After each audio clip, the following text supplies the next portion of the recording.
Olá, galerinha do terceiro ano, como é que vocês estão? Espero que vocês estejam bem, se cuidando bastante, né? A coisa agora tende a crescer, a piorar com desrespeito, né, ao distanciamento, ao isolamento que a gente percebe.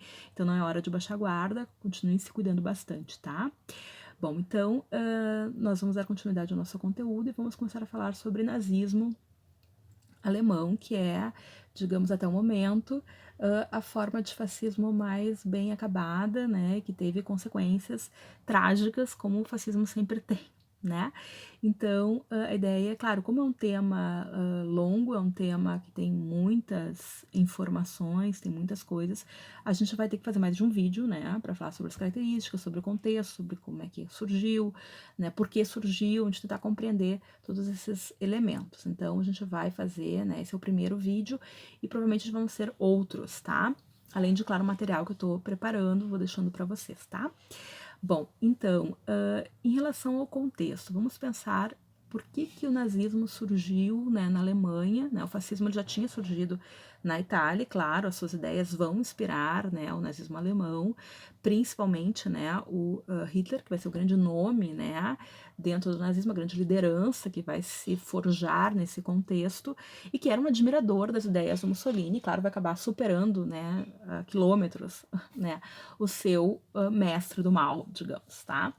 Mas vamos entender por que na Alemanha. Então, a Alemanha foi o país, obviamente, né, mais atingido pós Primeira Guerra Mundial, certo? Por vários motivos. Então, primeiro porque foi considerado o grande derrotado, né, o grande perdedor, né, uma vez que o Tratado de Versalhes, né, ao contrário daquilo que eu falei para vocês, que era a proposta estadunidense de uma vitória sem vencedores, né, uma paz sem vencedores, as demais potências europeias, né, Inglaterra, França, principalmente, estavam com sangue nos olhos e acabaram, então, constituindo um tratado que foi considerado pelos alemães extremamente humilhante.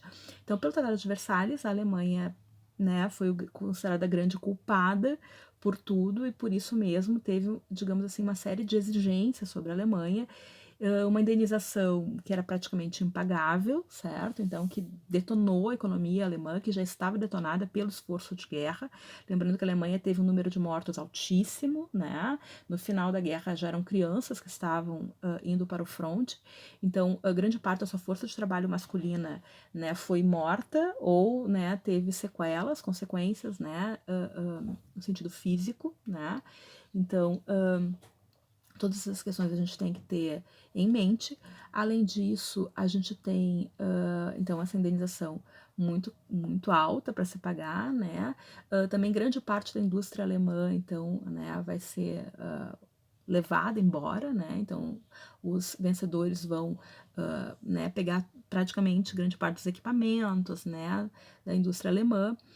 A gente vai ter uma situação também no qual a Alemanha vai ser imposto à Alemanha uma diminuição humilhante dos seus exércitos, né? Nenhuma nação soberana poderia ter um exército, né, naquele contexto tão né, pequeno, né? Então, o limite numérico que é imposto é um limite que vai atacar a soberania alemã, digamos assim, né?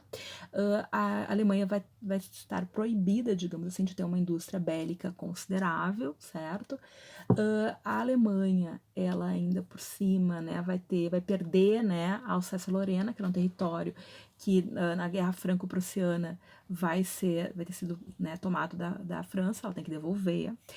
Vai ter que permitir por um determinado número de tempo que a França ocupe uma região chamada região do Sarre, tá? Que é uma região que é bastante, digamos assim, economicamente importante, no sentido de que tem uma série de jazidas minerais, enfim, tá? Não vai poder, digamos assim, ter exército nas suas fronteiras, tá? Ou seja, aí é um monte de situações, né, que fazem com que a Alemanha se apequene, digamos, se sinta humilhada, né? E a gente tem que pensar que a Alemanha era um país recente, sim, mas com uma história riquíssima, certo? E principalmente com uma cultura militarista muito grande, tá? Então, uma série de ideias, né, começam a perpassar nesses discursos de que a Alemanha só perdeu porque houve um boicote interno. A Alemanha só perdeu porque haviam traidores. Esses traidores depois vão ser, né, colocados como, né, os comunistas, como a esquerda, como os judeus. Então, essas explicações rasas para a derrota da Alemanha que vão começar a se disseminar, certo? Porque, afinal de contas, né, esse sentimento militarista, essa ideia de superioridade que os alemães constituíram, né, vai ser, claro, né, bastante, digamos assim, desestruturado, certo? Então a Alemanha, ela vai se tornar uma república, certo? Então ela era um império, era o chamado Segundo Reich, né? O Segundo Império, o Primeiro Império seria lá o Sacro Império Romano Germânico do período medieval, tá? O Império cai, né? E se constitui uma república. E a gente tem que lembrar que a Alemanha era um país bastante recente e com uma história nula em relação a uma experiência democrática.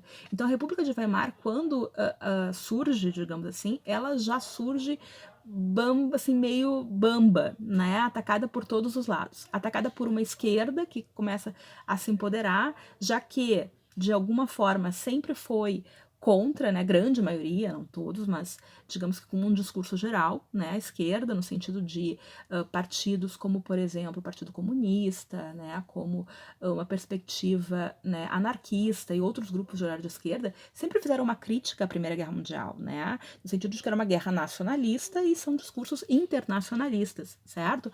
Então essa esquerda começa a se empoderar, ainda mais que a gente tem né, a Revolução Russa acontecendo, temos um modelo que está sendo colocado, um outro exemplo, uma alternativa, e, de um modo geral, então, os alemães começam, né, a esquerda alemã começa a se articular nesse sentido. Tanto que, em 18 ainda, 18, 19, temos uma articulação, né, de grupos comunistas, né, liderados, por exemplo, pela Rosa Luxemburgo, que foi uma pensadora, né, comunista alemã, entre outros, para que houvesse, então, um processo revolucionário que fosse tomado o poder, então, por esses grupos, certo? A República de Weimar, de um modo geral, é uma república de cunho social-democrata, certo? E que, desde o início, começa, então, né, a responder ao Tratado de Versalhes, ou seja, começa então a pagar a indenização, né, o que vai gerar uma série de problemas econômicos para a Alemanha, lógico, né, porque tu já está tentando pagar um dinheiro que tu não tem internamente, vai ter que fazer o quê? Produzir moeda, o que gera inflação, enfim, uma série de situações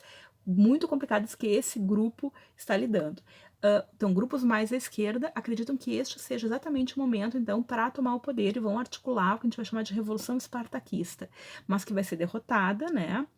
Grupos paramilitares vão ser contratados, inclusive, para exterminar essas lideranças, e esse processo revolucionário, então, acaba não acontecendo. A gente tem que lembrar que o operariado alemão é um operariado já bastante constituído, já que a Alemanha era um país muito industrializado. Lembra que eu falei para vocês, na Segunda Revolução Industrial, que a Alemanha rapidamente passou à Inglaterra? Por quê? Porque tinha uma indústria muito forte, porque tinha um operariado obviamente, então, muito forte. Então, era o operariado que era visto pela burguesia industrial, pela burguesia rural, tá? Chamados Junkers alemães, tá? Então, esses grupos, tá? Eles são grupos... o operariado é um grupo, digamos assim, que vai se articular e que vai tentar tomar o poder e que vai fazer uma série de greves, de rebeliões, enfim, uma série de situações, já que a política e a economia da Alemanha nesse período está tensa, está em aberto, como grande parte das coisas pós Primeira Guerra Mundial. E isso faz com que a burguesia rural e a burguesia industrial, urbana, fique de cabelo em pé. Isto é um caldo para a ascensão do nazismo, certo? De um modo geral, a gente pode até pensar que o nazismo talvez não tivesse tanta proeminência, não tivesse, né, tanta adesão, se a gente não tivesse uma alternativa surgindo do lado. Que alternativa é essa? A Revolução Russa, certo? A implantação, então, né, da perspectiva soviética, tá? Então, isso fez com que a burguesia, de um modo geral, ficasse de cabelo em pé, né? E se isso acontecer aqui, né? Então, o que eles vão fazer? Eles vão se articular e vão aderir a um discurso que vai, como eu disse para vocês, vai começar a se inserir na sociedade, combatendo, né, reagindo a essa esquerda, né, que também se empodera nesse processo, certo?